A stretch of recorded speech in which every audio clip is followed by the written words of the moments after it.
मोहतरम नाजरीन अस्सलाम वालेकुम।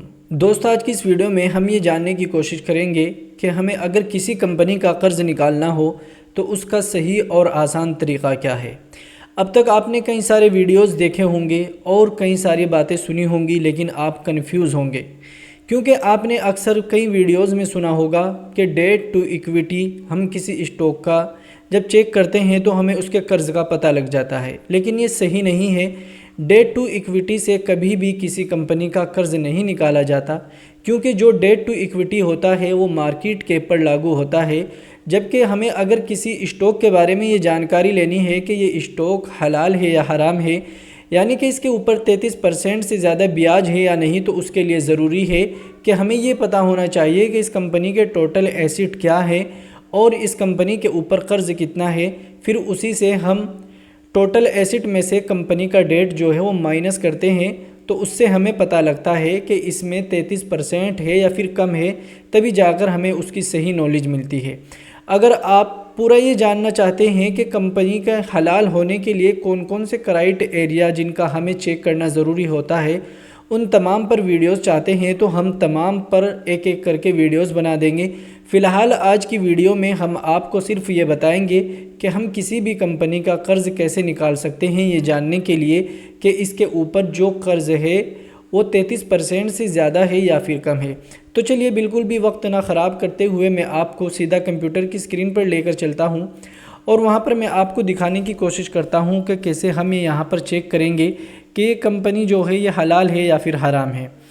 दोस्तों, आपको एक चीज़ का ध्यान रखना है, जब भी किसी कंपनी के बारे में आप सर्च करें तो एक मर्तबा आप गूगल पर जाकर ये ज़रूर चेक कर ले कि डेट टू इक्विटी जो रेशो होता है वो आखिर होता क्या है। जब आप इस बारे में गूगल पर जाकर पढ़ेंगे तो आपको पूरी की पूरी जानकारी यहाँ पर मिल जाएगी। अगर आप सुनना चाहते हैं तो आपको यहाँ पर माइक भी मिलेगा, ये भी आप सुन सकते हैं, ठीक है। बाकी कई सारी वीडियोस आपको यूट्यूब पर मिलेगी। लेकिन अगर आपको कंपनी का डेट निकालना है तो उसके लिए आपको जाना होगा स्क्रीनर की वेबसाइट पर, जो कि यह है वेबसाइट। इसको हम यूज़ करते हैं किसी भी कंपनी का अगर हमें कर्ज़ निकालना होता है तो हमें स्क्रीनर वेबसाइट पर जाकर तमाम चीज़ें आसानी से दिख जाती है। जैसा कि आप यहाँ पर देख रहे होंगे कि इस वक्त जो ये कंपनी है इस पर जो दिखाया गया है, ये यहाँ पर एक स्टॉक है जिसका नाम है steel authority of India limited.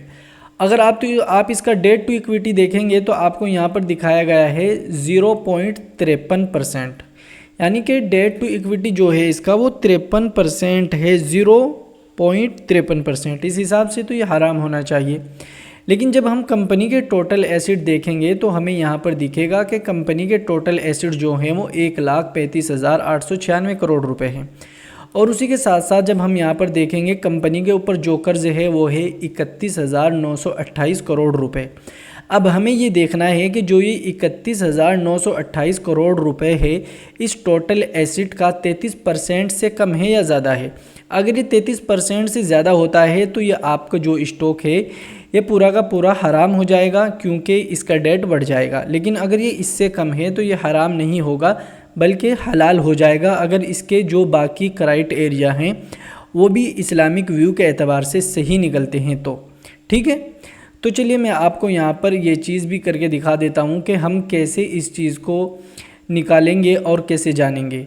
जैसा कि अभी आप यहाँ पर देखेंगे, आपको यहाँ पर कैलकुलेटर की डिस्प्ले नज़र आ रही होगी। यहाँ पर हम क्या देखेंगे, कंपनी का डेट कितना है, 1,35,896 करोड़ रुपए, ठीक है। तो हम यहाँ पर यही लिख देंगे 1,35,896 करोड़ रुपए। अब हमें ये चेक करना है कि ये इसका 33% है या कम है। हम सीधा क्या करेंगे, यहाँ पर 1,35,896 करोड़ रुपए हमने लिखे, हम यहाँ पर सीधा माइनस लगाएंगे, माइनस के साथ सीधा हम यहाँ पर 33% करेंगे और फिर सीधा जो ये परसेंट का ऑप्शन होता है इस पर डाल देंगे।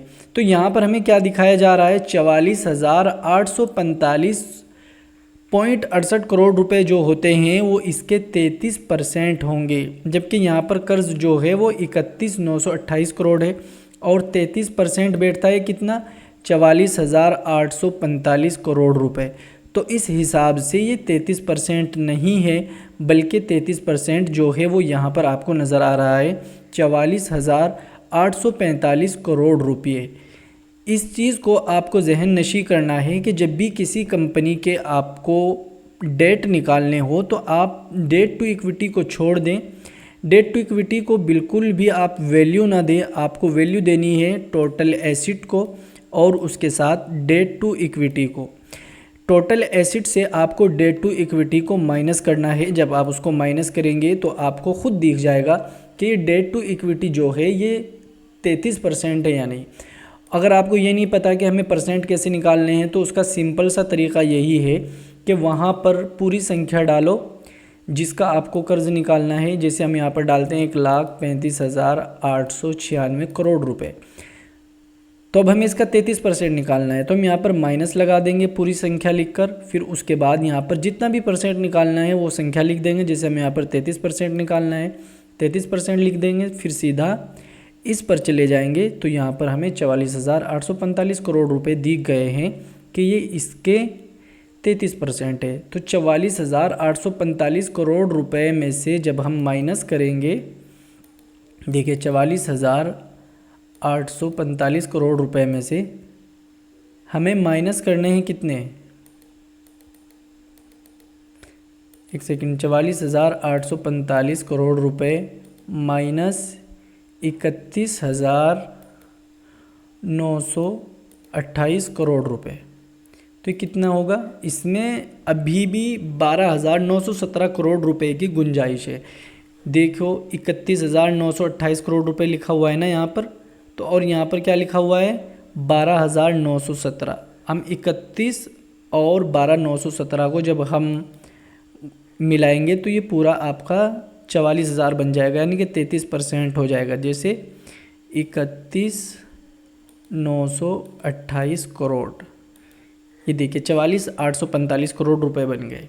तो इसका टोटल एसिड में से जो 33% निकला वो 44,000 निकला। तो इसीलिए ये जो स्टील, जिसे आप सेल के नाम से जानते हैं, steel authority of India limited, ये स्टॉक हलाल दिखाई देता है इस्लामिक स्टॉक में जब आप चेक करते हैं। तो अगर आपको और भी कई रेशोज़ के बारे में जानना है तो इंशाल्लाह सभी रेशोज़ पर एक एक करके वीडियो आएगी। अगर मैं एक ही में सभी को लपेट दूं तो वो मज़ा नहीं आएगा। फिर क्या होगा कि हम जो सीखना चाहते हैं वो सीख नहीं पाएंगे जल्दी जल्दी के चक्कर में। तो जल्दी जो होती है भाई वो शैतान की होती है। हमें क्या करना है, हमें आहिस्ता आहिस्ता चीज़ों को सीखना है और इंशाल्लाह ये चीज़ सिखाकर मैं एक कोर्स भी आप लोगों को सिखाने वाला हूँ और फिर उसमें कई सारी चीज़ें मैं आपको बताऊँगा कि हमें किसी भी चीज़ के बारे में कैसे क्या जानना है और क्या करना है। एक चीज़ का और ध्यान रखिए कि कोई भी स्टॉक हो उसके लिए कुछ स्ट्रेटजीज़ आपके पास होनी चाहिए। ऐसा नहीं है कि जो होगा देखा जाएगा, हम तुक्केबाजी के साथ काम करें तो इस तरह हमें दिक्कत होती है। तो तुक्केबाजी से नहीं, हमें प्रॉपर एक स्ट्रेटजी के साथ काम करना चाहिए। जब हम ऐसा करते हैं तो इंशाल्लाह फ़ायदा होगा और हमारे जो चांसेस हैं सक्सेस के वो बढ़ जाएंगे। मैंने कई सारी वीडियोस ज्वाइन बटन में डाल रखी है, एक बार आपको अगर देखना है तो आप जाकर देख सकते हैं। इंशाल्लाह जल्दी ही फिर किसी मौजू पर वीडियो लेकर हाजिर होंगे। आपको बहुत अच्छी अच्छी वीडियोस हमारे चैनल पर मिलती रहती है, इसलिए चैनल को सब्सक्राइब करके नोटिफिकेशन पर क्लिक करके रखें ताकि जब भी वीडियो अपलोड हो आपको नोटिफिकेशन सबसे पहले मिलती रहे। इसी के साथ साथ आप अगर हमसे जुड़ना चाहते हैं व्हाट्सएप पर, या आपको हमारा व्हाट्सएप नंबर डिस्प्ले पर नज़र आ रहा होगा, वहाँ पर जाकर आप हमें मैसेज करिए और हमारे लिंक से अपना अकाउंट ओपन करिए। हम आपको गाइड करते रहेंगे इंशाल्लाह। आज की वीडियो में इतना ही, फिर मिलेंगे एक नई वीडियो के साथ। तब तक के लिए अल्लाह हाफिज़।